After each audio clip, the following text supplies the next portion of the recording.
Welcome back to the channel, folks. This week we're trying out this thing, the new Sinnis Terrain 380cc. Woohoo! Let's enjoy. Down in the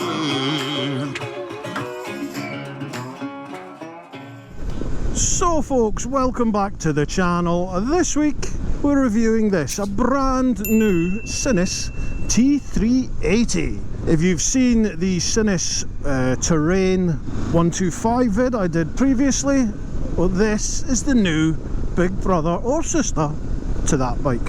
This thing is still A2 license compliant. It has 56 brake horsepower and pops out a whopping 35 Newton meters of torque, I believe.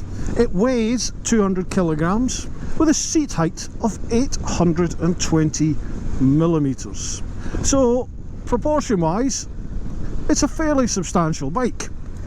It's no big adventure bike, but it's not meant to be. Blimey, seem to have come across the M25. I do like it down here, it's beautiful. East Farley, very nice. Anyway, back to the bike. Oh, look what we got here. I'm in second gear, Nationals. Now this isn't going to rip your face off, but it certainly has a little bit more grunt there than its wee 125 cousin, brother, sister, whatever, sibling. The ride feels not too bad. It's got a bumpy road, this. It's alright, it's not bad at all. Not plush, but it's not bad. Oh, look, stuck behind TNT. Is he going to let me by? He is. He is, you know. Or she is. Thank you very much. Ah, this is a nice, muddy, leaf-strewn track, isn't it? Anyway, back to it. The engine is a liquid-cooled parallel twin. Now, I know this. All those people that were shouting on the Honda Africa twin vids saying, it's not a V-twin, it's not a V-twin. Yes, I know, and oh, I see. Oh, he's got enough people around about him. Yeah, I know the Africa twin isn't a V-twin. I didn't at the time I said it on camera, but if you watch the vid later on, I do correct myself. That does get really annoying, folks. Some people leave comments about stuff that I answer in the vid, so you know straight away they've not actually even watched the vid or watched the vid all the way through. But it's human nature. Anyway, let's get back to it. I'm having some fun on the comments of late. Well, that's something I've noticed. The indicators, I keep seeming to be leaving the indicators on, and I'm sure I'm pushing the button to cancel them, but every now and then I look down and the indicator's still on, so I'm not sure what's going on there. Probably user error, it usually is. It comes with full LED lighting and a big old TFT colour dash. Apparently you can connect the screen up to your smartphone and that'll give you caller ID, all that sort of information. So how does it handle? Well, we're stuck in a 40 at the moment, so we'll try that. Seating position on this, you know, 820 millimeters, that's not low by any stretch of the imagination. That's not bad. I've ridden plenty of bikes with that sort of seat height, but the pegs on this feel quite high up for some reason. I don't know why. The handlebars feel nice and wide. You know, you can put plenty of movement through the bars there. The seat is very nice. Luggage, the bike comes with full panniers and top box, and I think the grand total capacity there, I think it's about 105 litres. Now, I certainly can't get my lid into the top box, but if you have a small head, a small helmet, then that may well fit. But this is XL, it doesn't. There are no heated grips, there's no cruise control. It literally just comes with your standard equipment. Indicators, ignition, kill switch, hazards, main beam, horn and flash. Now I will say, you cannot compare this to any of the other big adventure bikes. It's just not possible. This thing is 380cc, A2 compliant. You can't compare this to any of the other big bikes out there. But it has enough grunt to get you moving. It's got more than the T125, which you would expect, but it's no KTM Super Duke. Weight wise, this thing is 200 kilograms. That might sound a lot, you know, it's more than, you know, your standard sports bikes, certainly more than the Gixxer, the R1, S1000RR, etc. And when it's stationary, yeah, you feel that weight. It's quite a big lump to move around, but there's plenty of places to grab it. But once you're moving, this feels lovely. Again, it's got quite the low centre of gravity because of that big V-twin, done it again, because of that parallel twin. Feels good. Now this is where certainly I noticed the lack of grunt. It's down these sort of lanes where normally you could just punch by on a bigger bike. Obviously on these smaller bikes, it limits your overtaking options somewhat. Gearing is standard, 6 gears, 5 up, 1 down, and I do find I'm in 6th gear very early on. You know, normally where I think I might be in 3rd or 4th, I look and I'm actually in 6th, but that's just because it's a smaller capacity engine.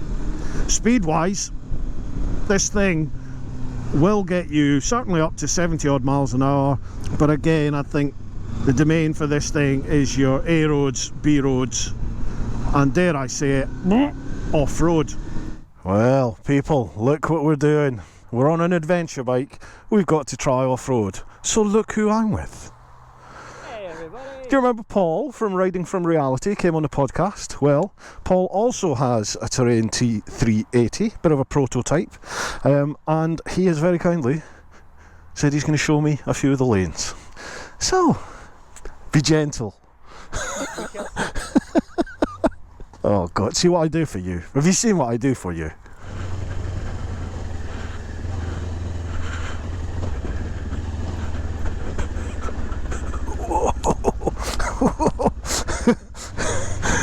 God, how pathetic am I? Whoa.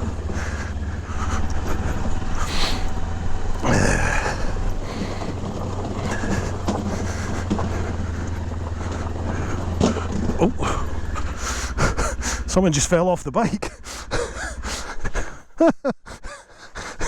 That's not good.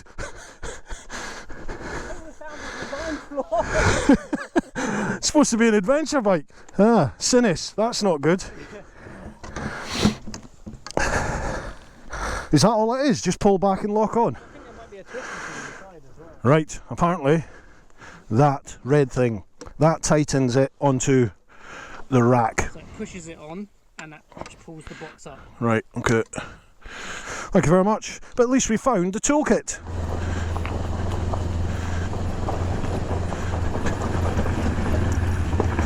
Hello.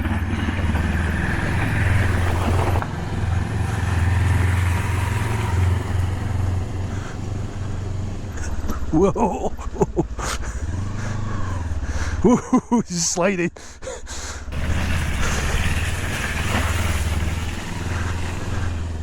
Yes. That's it, Star Car next. Linden Posket, sign me up. Nothing to this off-road lark. Oh God, oh God, oh God, oh God, oh God, oh God. I'm going to let Paul go in front just so I can get some footage. It's alright, this bike is, do you know, it feels really balanced. I know I'm not off-roading, you know, I know I'm not Dakar class here by any stretch of the imagination, but as a total newbie here, as a beginner off-roader, this bike is great. You know, it's only 200 kilograms, it's really low balanced. It feels great in the off-road stuff. Plenty of feedback.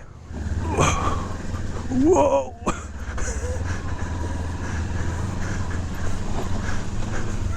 Yeah, it just it feels really good. This suspension, I am amazed by this suspension. I was thinking, because it's, you know, it's not top whack stuff, I thought this is probably where it was going to suffer. There's some fairly savage bumps.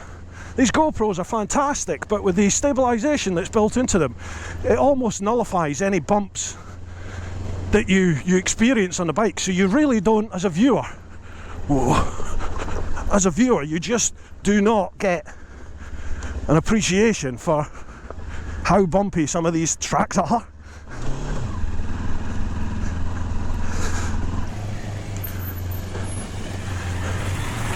Thank you.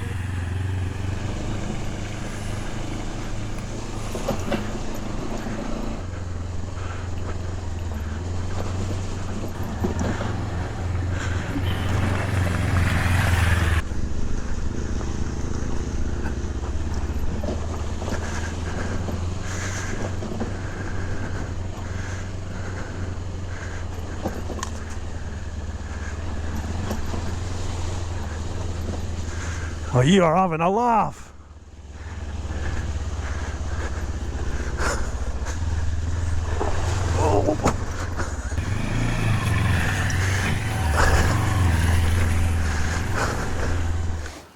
Well, folks, that's me done the off-road section. Massive thank you to you, Paul, for that. My pleasure. Folks, you might remember Paul from the Riding from Reality podcast I did with Paul and his partner Holly. They rode the 125 versions of the Sinnis all the way to Ulan-Ude in Russia via Mongolia in something called the Mongol Rally.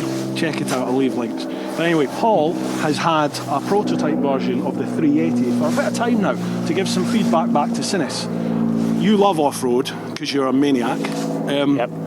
What have you found then from like the early prototype you were given to essentially you've not ridden this brand new one yet? No, I've not ridden production. I've ridden all 3 prototypes, but I still haven't got my hands on a production one. Okay. But you can see the development over time, which has been really, really great. Right. And what have you seen then as the notable? What did you notice in the initial prototypes that it lacked to what you've put forward? Yeah, so just having a look at the bike on itself as well is they've changed the wheels. So originally they've got, you see on the prototype here, it's spoked wheels, which are tubeless tyres. Yep. A lot of people don't like going tubeless because when you get a puncture, it's a nightmare to change as opposed to just using a quick plug and play. Mm-hmm. So they've just gone with the standard cast wheels, which if you're going to do a lot of road stuff or long distance travel, having that just makes a difference where you can just plug a tyre. Yeah, so you've got tubeless tyres now in the new one. Yeah. The one with the spoke was inner tube tyres. Inner tube tyres. Traditional adventure. Traditional makes a style. If you have a look at the exhaust system on the prototype as well runs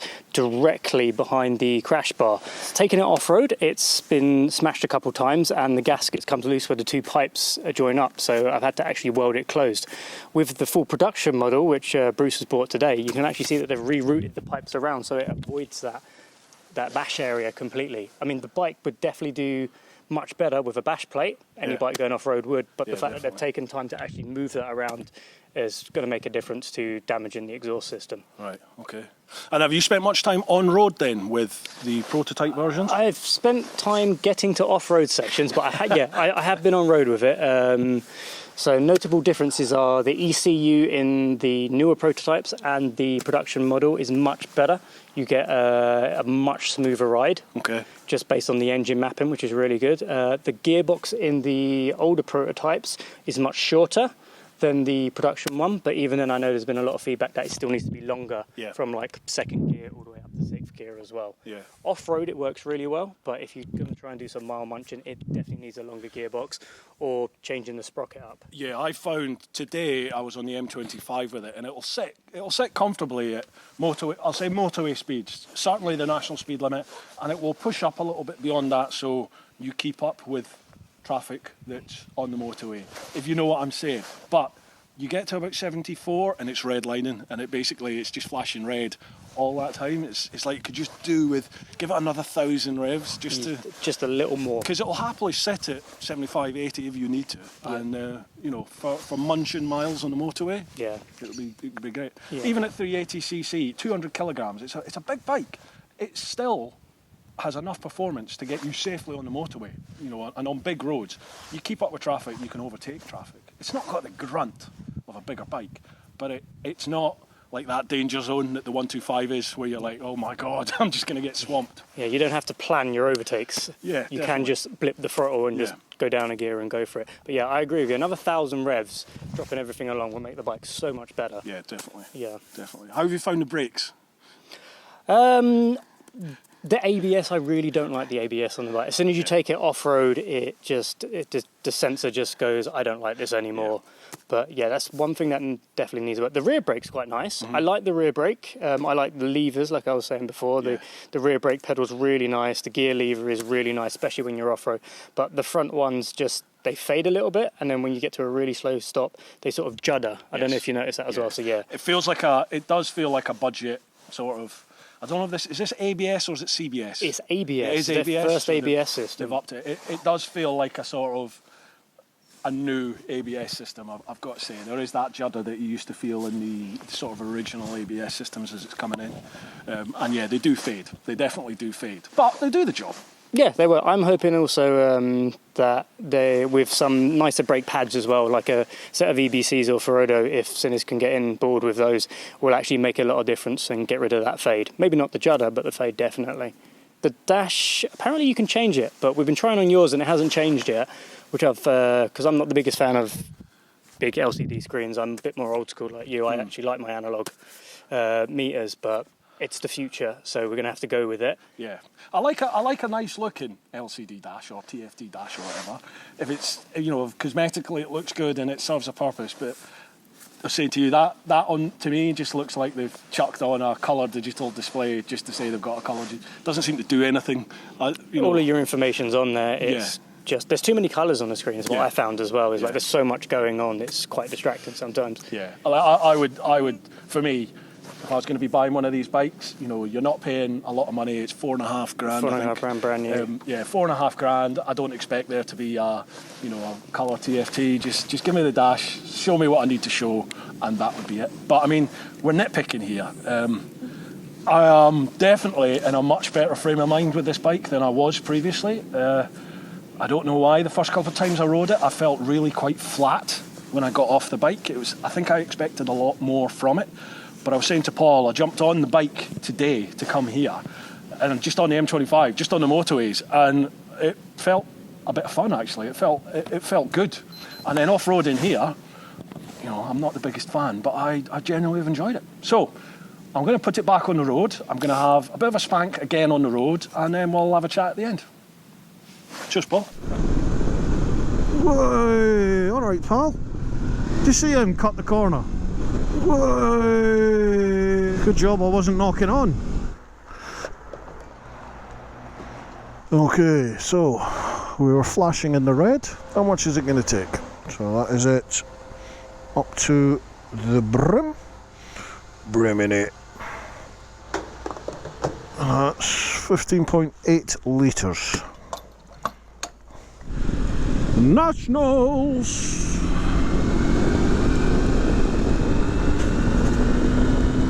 So it gets up to 60, not in a massive hurry, but it gets there. The ride feels not bad at all, to be honest. Feels okay on these bigger roads. Had a quick check there when I filled up with fuel. It's an 18 litre fuel tank, folks, 18 litres.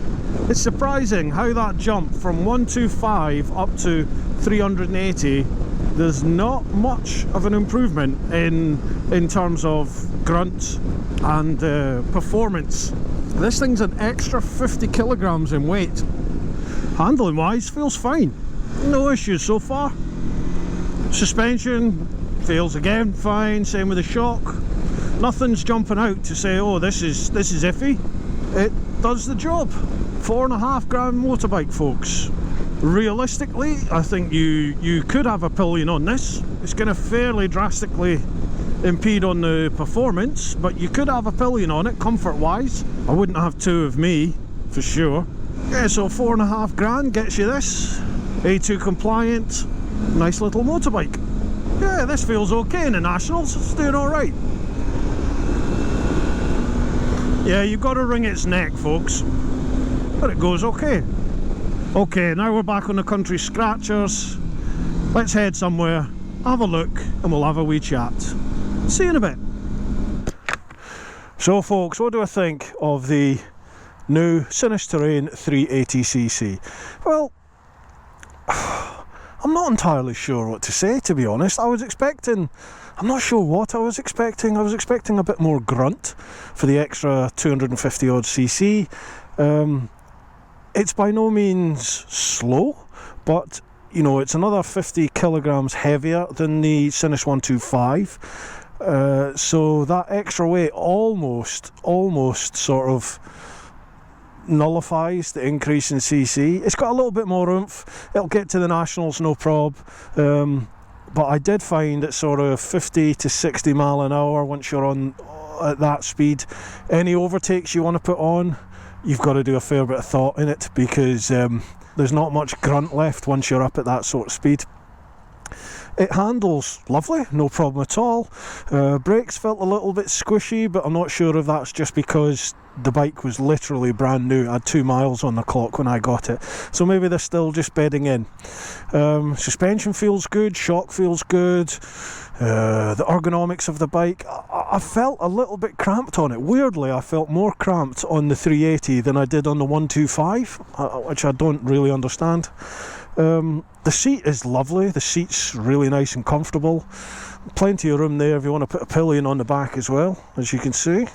Kit that the bike comes with, there's no quick shifter, there's no blipper, but do you need them? Probably not. Comes with USB output and DC auxiliary cigarette lighter type output. There's no heated grips, no cruise control, just a bog standard for £4,500. You're getting an A2 compliant adventure bike. All in, I think it's a good looking bike. Damn good looking bike, to be honest. Those who are asking what's happened to the trip vids, they are coming. I'm working on a couple now as we speak. I've got Slovenia trip to come, I've got previous Picos trips to come, so there are some trip vids coming, but with the pandemic, travel has been somewhat curtailed. But anyway folks, hope you've enjoyed it. Remember to smash that subscribe button if you haven't yet already, and ding dong that bell. Huge thanks to all you Patreons out there. Folks, keep on doing your thing.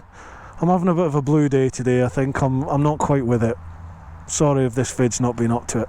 But keep doing your thing, look after those that you love, but most importantly, live your life. Ooh-ah. Especially not when it's about 3 degrees. When will I see you again? See what I did there?